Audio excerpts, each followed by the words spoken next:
Ricky Pearsall and the 49ers, wide receiver room, skill position team. Pearsall, I was out on Pearsall yesterday because we had Deebo healthy, Jennings coming back, CMC coming back. And Kittle's been playing the most consistent football I think we've ever seen him play, and he's on a monstrous touchdown streak, which he extended. So I was out. Like, there's only one football to go around. Meanwhile, Ricky Pearsall had a very nice, quality fantasy day. He ends with 17.3 PPR points, had 11 against Dallas before the bye. Plays 38 snaps, gets 6 targets, catching 4 for 73, and that long touchdown.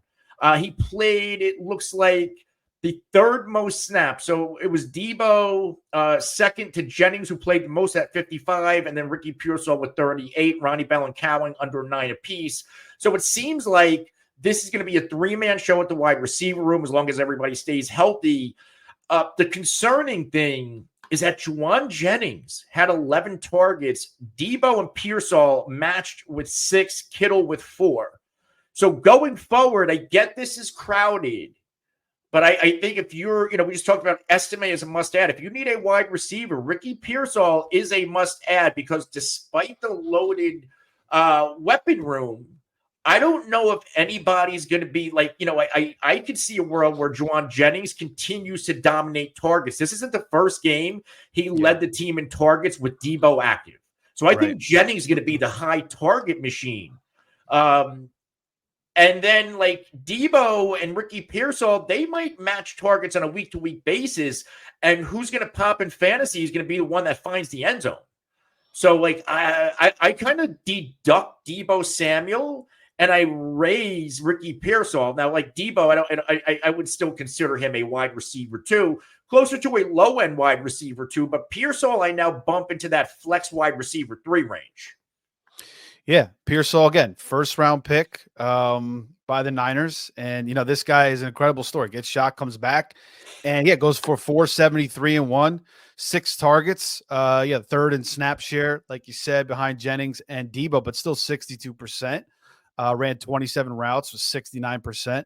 So, I like Pearsall's talent, obviously, coming out of Florida, talented kid. And, with McCaffrey back now, this offense is basically, back to full-fledged with Kittle. So, he's going to have some inconsistent games, yes, but, this is a guy you definitely want to add. Again, there's another injury to Deebo or Jennings. He instantly steps in there, and he could produce even when, just like we saw yesterday, when both these guys are on the field. And then Jennings as well, man. I mean, like you said, he's shown this before, 7 for 93, leads them with 11 targets, leads them in route percentage at 92%, leads them in snap percentage at 90%. So, like Juwan Jennings, he's talented, man. He's wearing that number 15. Kind of reminds me of Michael Crabtree a little bit out there, but he's making plays, man. He's every time this guy's got a chance to produce, he just keeps delivering. And then Deebo, Deebo's going to have his games where he absolutely explodes. A little bit of a slow day for him here, 5 for 62. But, like Ricky Pearsall,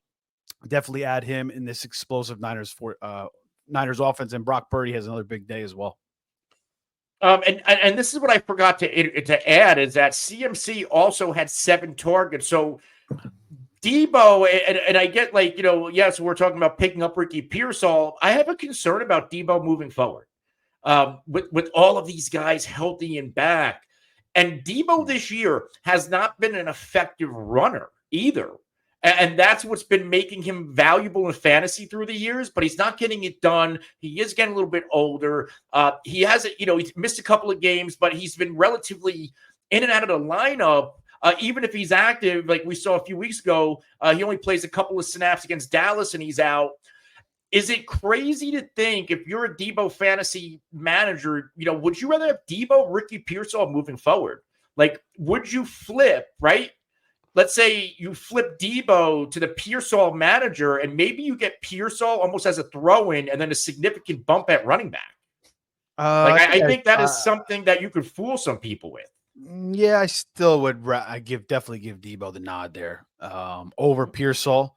But, I mean, it might not be too much of a downgrade. Another one you could consider is a Juwan Jennings-Deebo swap, too. I mean, that's one there where Jennings could kind of go toe-to-toe with Deebo as well. So, I think I'd prefer Jennings over Pearsall rest of the season. But yeah, Deebo, I mean, yeah, now that it's more crowded, he's not going to be, get as much focus, but he's still going to be the usual Deebo. He's going to have his big games. He's going to have some games where he slows down a little bit. But with McCaffrey back, this offense as a whole is just going to be so much better. Yeah. So, if Pearsall is available, depending on where you play, I think he's around 55% ownership in Sleeper, but like Yahoo, ESPN, I thought I saw he's below 50%. He's somebody you want to add a couple of nice matchups ahead. Fantasy playoffs, you get 2 out of 3 matchups. You get the Rams. They're an easier matchup. Detroit's the second easiest matchup in a fantasy championship. Week 16, Miami, on paper, they're the second hardest matchup, but that could be a shootout. So Ricky Pearsall, and who knows, by that time, he's one injury away from being the de facto starter in 2 wide sets on this prolific offense. Yeah. Let's